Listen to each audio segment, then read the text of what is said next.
Di ba nag-aalaga kayo ng manok, baboy, baka, kuneho, kambing at ano pang ibang klaseng hayop sa inyong bakuran? So papakita ko lang sa inyo kung meron na kayo nitong ganitong tanim. Ayan. Anong gusto mo maging paglaki? Pulis. Ba't gusto mo maging pulis? Para makatulong sa pamilya at makapagsilbi sa bayan. Yeah, very good. Minsan mas mainam din na magbigay tayo sa kanilang pakain at painom ay medyo late na, no? Kasi base sa experience natin, pag nagbibigay tayo sa kanilang painom 6 AM to 7 AM ay medyo hindi nila binibigyan ng importansya yung binibigay natin sa kanilang painom kasi mas gusto nilang mabusog syempre sa patuka o pakain na parang tao din kaysa sa mabusog sa inumin. Kaya mas mainam din minsan na painumin natin sila medyo late na, katulad ngayon so already 8:30 AM na ng umaga.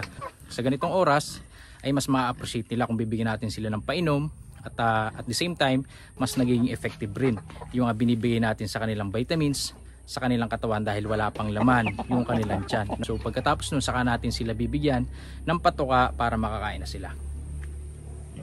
Isang puno po niyan, hinahawakan ni Justin na tubigan ay 4 liters o 1 gallon. Ayun, yung aking masipag na alalay dito sa aking mga alaga. Si Totoy Justin. Anong gusto mo maging paglaki? Pulis. Ba't gusto mo maging pulis? Para makatulong sa pamilya at makapagsilbi sa bayan. Yeah, very good.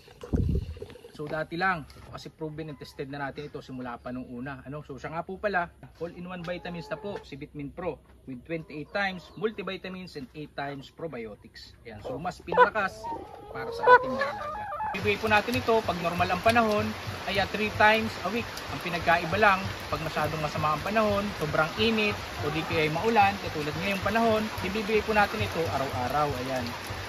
Kung ganun lang po yung practice natin, lalong-lalo na dun sa mga nagme-message at nagtatanong kung ano at paano natin ginagamitan ng vitamins sa ating mga alagang manok. So i-try nyo po itong Vitamin Pro na Battle Ka kasi kumpletong-kumpleto, hindi kulang.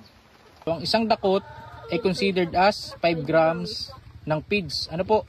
Ito yung kailangan ng ating manok sa isang kainan. So 5 grams sa umaga at 5 grams sa hapon. Ayan. So dahil walo yung nandito sa isang cage natin, bilang tayo, ayan, pangalawa, pangatlo, pang-apat, pang-lima, pang-anim, pang-pito at pang-walo. Ayan. Ito yung isang meal ng ating manok na ibibigay sa isang kainan dito sa ating isang cage. Ayan. Ayan, dapat alam natin yung quantity na ibinibigay natin sa kanila sagad na isang kainan, para makontrol natin at maiwasan yung kanilang masyadong pagtaba, hindi naman syempre masyadong mamayat, lalong-lalo na dun sa mga breeders natin kasi maapektuhan nun yung kanilang egg production. Ayan. Di ba nag-aalaga kayo ng manok, baboy, baka, kuneho, kambing at ano pang ibang klaseng hayop sa inyong bakuran? So papakita ko lang sa inyo kung meron na kayo nitong ganitong tanim. Ayan. Kung mahilig kayo mag-alaga ng hayop sa inyong bakuran, ay dapat meron kayong ganito. Kasi itong halaman na ito isa sa nakatutulong para makatipid tayo sa kanilang pakain. Kasi nagtataglay po ito ng 20% na protina at iba't ibang klase ng minerals sa kailangan ng ating hayop para maging malusog at the same time, syempre, bilang mag-aalaga, para makatipid rin tayo. Kaya nyo po sa susunod na video natin, ay mas i-explain po natin yung kahalagahan ng ganitong halaman na meron dapat kayo sa inyong bakuran.